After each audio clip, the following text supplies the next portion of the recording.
So, when you think of the Book of Psalms, you might think of ancient poetry or songs, but it's so much more than that. It's actually this incredibly profound look at the human condition.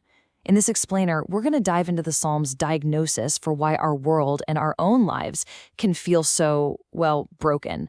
And then we'll get to the pretty radical and maybe even surprising solution it offers. You ever get that feeling? That low-grade background hum of anxiety? That sense that something isn't quite right with you? That maybe you're a bit of an imposter? It's a feeling a lot of us share. And the source material we're exploring today asks this really fascinating question. In a culture that's worked so hard to get rid of guilt, why do so many of us still walk around feeling condemned? You know, Franz Kafka just nailed this feeling perfectly. We might not use the word guilty in the old-school religious sense anymore, but we still feel, like he said, sinful. It's like being on trial, but you don't even know what the charges are. And that is what creates this deeply modern feeling of being a fraud, of being haunted by this little voice that's always telling you you're just not enough. All right, so let's start with the problem. Let's talk about a world without foundations. The Psalms basically diagnose our core anxiety as coming from living on shaking ground. And think about it, everything we try to build our lives on, our careers, our relationships, even our most brilliant ideas, it's all temporary. The source we're looking at argues that this creates this deep spiritual thirst inside us for something that will finally, actually last. Now, the source argues that the root cause of all the shaking is what the Bible calls sin. But hold on, this isn't about just breaking some minor rules. The writer Francis Spufford defines it as our active, built-in tendency to, well, to break things. We break relationships, we break promises, we even break ourselves. And here's the kicker. It's not by accident. It's because there's a part of us that just hates any kind of limit on what we want. And to really get how deep this problem runs, you have to look at the original language. The Psalms use two really specific Hebrew words. The first one is pesha. That's that rebellious impulse in all of us, the part that screams, nobody tells me what to do. The second word is hata'ah, and this one is more like missing the mark or veering off the path you're meant to be on. It's about going against the very grain of reality, and when you do that, things just naturally break down. All this brokenness leads to this profound, deep-seated need for cover.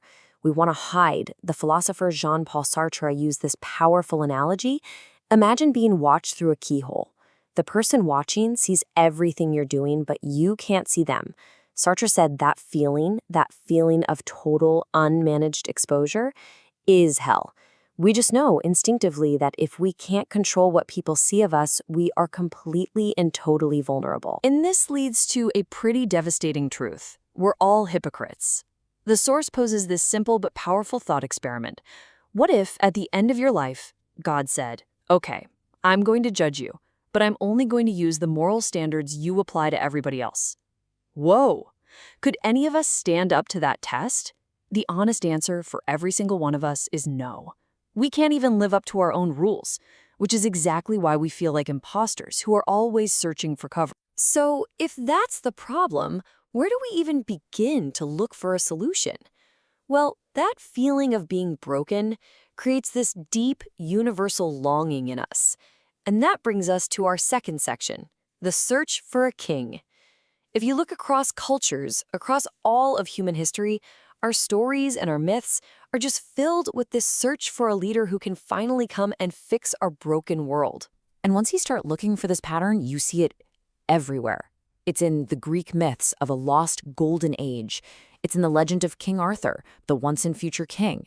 It's in J.R.R. Tolkien's Aragorn, right? The return of the true king who will set everything right.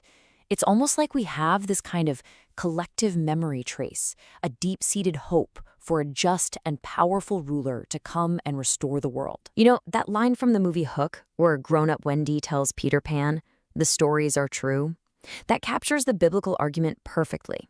The source material suggests that all these myths aren't just wishful thinking. They're actually pointing to something real. They're like a memory and also a prophecy of a true king who was and who will come again to put everything back together. In a very real sense, the stories are true. But here's the catch.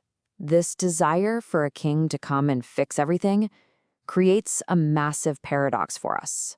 We long for justice, but we're also completely terrified of it. And this brings us right to our third section, the conundrum of judgment. Here's the conflict, laid bare.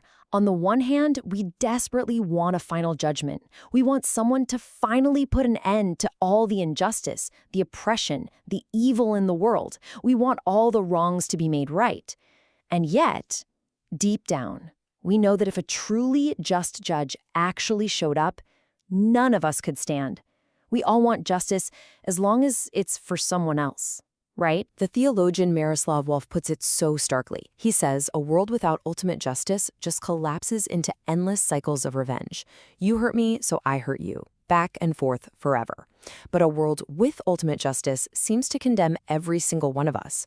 We're completely trapped. We can't live with it, and we can't live without it. So this paradox forces us to confront the core question that the Bible itself is wrestling with. Is God's love conditional? Is it based on our performance? Or is it completely unconditional? Because how can a God of perfect, absolute justice also be a God of unconditional love? The two ideas seem totally impossible to reconcile. The solution that the Psalms offer for this impossible tension is found in a single, absolutely radical figure. And this is our fourth section, the king who is priest. The whole answer lies in someone who can somehow fuse two completely opposite roles into one, combining the king's strength and judgment with the priest's sympathy and mercy. Now, to understand just how radical this is, you have to realize that in the ancient world, these two roles were polar opposites. The king was all about strength. He represented God to the people, enforcing the law. The priest was about mercy. He represented the people to God, offering sacrifices for their forgiveness. You're one or the other. You absolutely could not be both. So how can one person be both judge and advocate? Well, Psalm 91 gives us this powerful metaphor that starts to unlock the whole thing. It says, God will cover you with his feathers, and under his wings you'll find refuge. It's this image of a mother bird covering her young. And this picture of tenderness, believe it or not, holds the key to how the king can also be the priest. I mean, think about it. How does a mother bird actually protect her chicks? She doesn't just scare off her predator or wave a magic wand to stop a storm. No, she spreads her wings and takes the full force of the danger on herself. She gets hit by the hail so her chicks stay warm and dry. She absorbs the attack so that they can survive. This is protection through substitution. The source material has this unforgettable story. After a huge fire swept through Yellowstone Park, a ranger found the charred body of a bird on the ground. And when he nudged it with his boot, live chicks ran out from underneath her. She had taken the full force of the fire so that they could live. And that is the image of how the king becomes the priest, by taking the fire of judgment upon himself. So this radical idea of a priest king, of a king who takes the fire, leads to the final result. Our last section explores what happens when a person actually finds their safety in this idea. It's about finding a refuge that cannot shake. It's about a life that can move from constant instability to a place of profound, unshakable security. As we've seen, everything we try to build our lives on in this world is temporary. I mean, physics tells us that matter and energy itself will eventually wind down. History shows us that today's most enlightened ideas become tomorrow's embarrassments. And just our own experience teaches us that in this life, we will eventually lose everyone and everything we love. Nothing here lasts. So how do you find this refuge that can't be shaken?